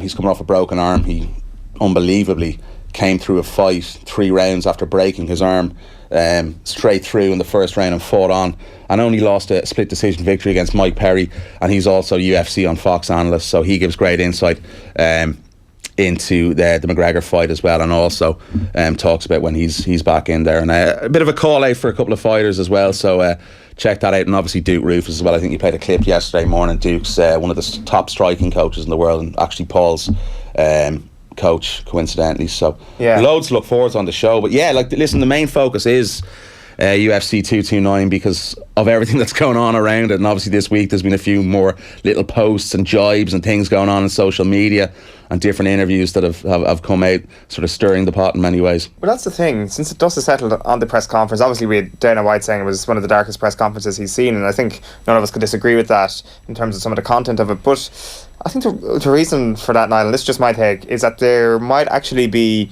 some real beef here, that this isn't some sort of... this isn't, you know, Conor McGregor getting in the head like he did with Jose Aldo for a competitive advantage. Of course, that is one of the reasons, but the way it turned so dark is because of a real held belief here that McGregor doesn't like Khabib really hates Conor McGregor. Yeah, no, it's got personal to an extent where, you know, there's geopolitical slagging going on. Almost sort of, you know, we're talking about religion nearly. Thankfully it hasn't gone, you know, any further than that at the moment. But you know, as we said, Kadyrov has been mentioned. That really got underneath Khabib's skin when he you know, basically said Khabib's father was a quivering coward when he met Kadyrov, obviously the Chechen dictator, you know, Dagestan, Chechen, they've hostile territories down there. So that was a real sort of moment, I think, that has, you know, I thought Khabib got a little bit unsettled by that. That's what Conor wants to do. Any sort of advantage psychologically going into this fight that can unsettle him, like we saw against Jose Aldo. But, you know, there's been threats this week on social media. Some of Khadyrov's fight team, Atmat MMA, down there in Chechnya, have come out on social media. Hussein Halid, I think his name is, has come out and basically told Conor McGregor to apologise. So it's. The slight was more at Nurmagomedov's father rather than at the Chechen dictator, no? It is, but I think once you sort of make any slight on these guys, it's taken exceptionally personally, and I think if we go far back as the Brooklyn incident, which sparked it all really off with Artem Lobov, when Khabib confronted Lobov, we've never really found out what has been said there. But the other thing I think is interesting, SBG, Conor's gym, have been very tight-lipped, a lot of the guys. They've been very hard to get a hold of in the build-up to this fight. They're not really talking. Just in camp, no? They usually go to camp. No, but there's so many fighters. There's guys obviously based back in Dublin, guys over in Vegas like Peter Queally with Conor. I think Artem's here. Artem has his own fight coming up a week after Conor. They're not really saying a lot. I think Owen Roddy's the only one in the last number of weeks to come out and speak, and he's got my colleague Peter Carley, who's actually joined us on the show tonight. And why is it? Why are people not talking? I'm not sure. Maybe it's because they don't want any sort of other things happening outside of the octagon in terms of slagging matches, anything that gets maybe a little bit more personal that's going to unsettle. That sounds pretty grim. Yeah, it is. It's sort of something, as Dana said, it's a bit dark at the moment, so hopefully we can get it all resolved in the octagon on October 6th, and it doesn't really somehow I don't boil think over. What will happen in the octagon might resolve any geopolitical situations that might be going on.